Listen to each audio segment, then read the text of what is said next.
Halo teman-teman semua, apa kabar? Semoga semuanya dalam keadaan sehat-sehat. Nah, hari ini saya membuat video karena ingin berbagi lagi tentang pengalaman saya. Dan kali ini saya ingin membahas sesuatu tentang pestisida dan makanan organik. Oke, sebelum kita melanjutkan pembahasan ini, ada baiknya kita dengarkan cuplikan yang satu ini. Dulu, long time ago, ibu-ibu kita masih mau loh minum air tajin. Betul? Sekarang jangan minum. Karena si petaninya aja waktu dia nyemprotin aja dia pakai masker. Di Amerika petani nyemprot pestisida itu dia sudah pakai PPE. PPE itu peralatan keselamatan full, masker, topi, semua pakai sama dia. Vegan zaman dulu murni, vegan zaman sekarang plus pestisida. Kalau buah gitu kan, buah dia makan buah gitu. Kalau buah kan boleh begini-begini. Masanya buah sekarang tuh GMO dong. Iya, genetically modified organism. Buah sekarang tuh nggak kayak buah dulu.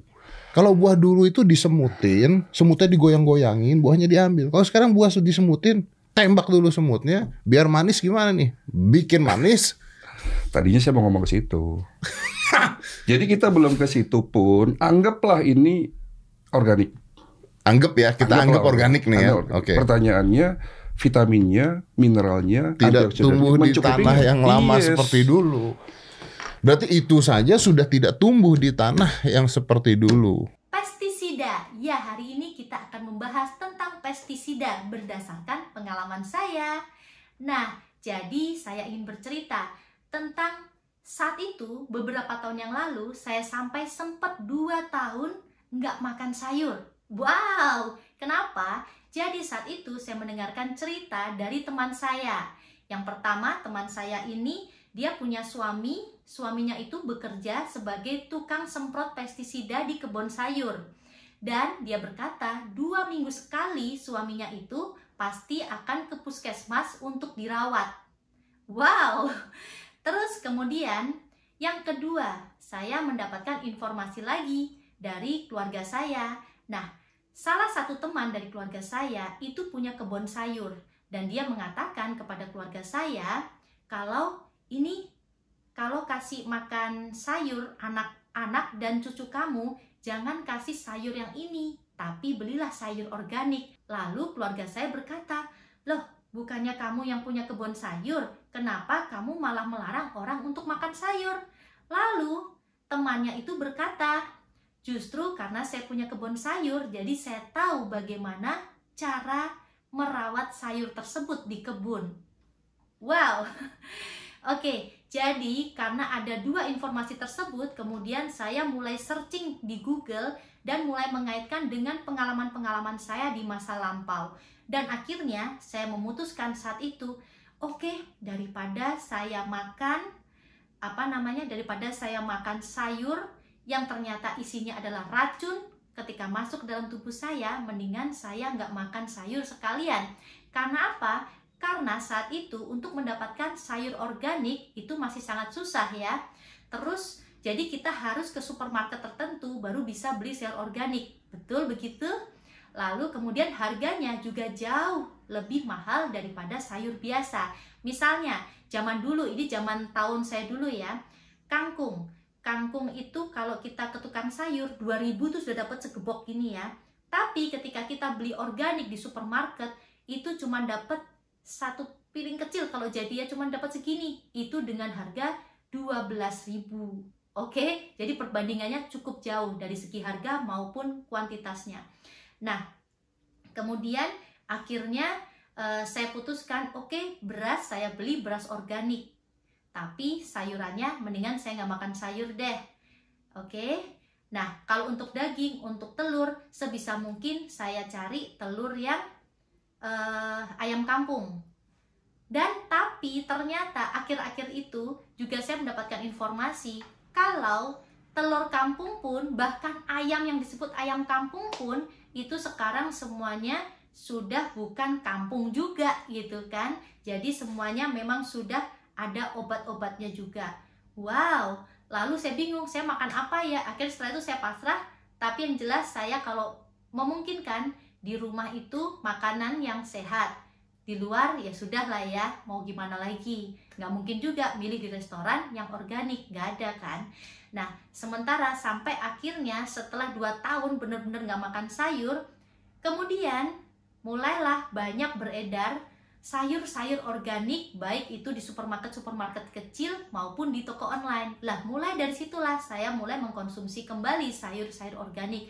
Meskipun saya juga nggak tahu, sempat ditegur sama suami saya, ngapain sih beli sayur organik, kamu juga nggak tahu kan itu organik apa bukan gitu. Karena memang sampai sekarang ini meskipun sudah 7 tahun saya konsisten menggunakan beras dan sayur organik, tapi saya masih tetap nggak tahu gimana cara bedain yang organik dan yang nggak organik. Jadi selama ini saya cuma percaya aja, oke, tokonya bilang itu organik, berarti itu organik, saya beli gitu kan. Nah terus, dan itu juga ternyata dibahas oleh Deddy Corbuzier dan Dr. Cahyono, bahkan ketika kita makan yang organik pun, kita beli yang organik, itu kualitasnya sudah nggak seperti zaman dulu gitu kan. Oke, tapi ya sudahlah, yang penting lebih mending daripada kita makan yang pestisida. Lalu saya berkata pada suami saya, iya memang saya nggak tahu cara bedainnya. Ketika saya ditipu pun ternyata itu bukan organik. Ya sudah, mau gimana lagi. Tapi yang jelas buat saya pribadi, sugesti saya itu adalah saya sudah makan makanan sehat. Itulah yang saya katakan pada suami saya. Jadi akhirnya dia berkata, ya udahlah kalau beli organik aja, katanya gitu. Karena sugesti saya sudah seperti itu. Jadi di sini saya juga berterima kasih pada suami saya yang sudah mengizinkan saya untuk membeli yang serba organik, meskipun saya juga nggak bisa bedain mana yang benar organik atau nggak organik. Dan meskipun di rumah saya beli yang organik, saya tetap jajan juga di luar yang nggak organik. Jadi kalau kata suami saya, ya seimbanglah yin dan yang, jangan terlalu steril, katanya gitu. Oke, jadi kenapa sih saya terlalu percaya banget dengan yang disebut pestisida dan organik ini?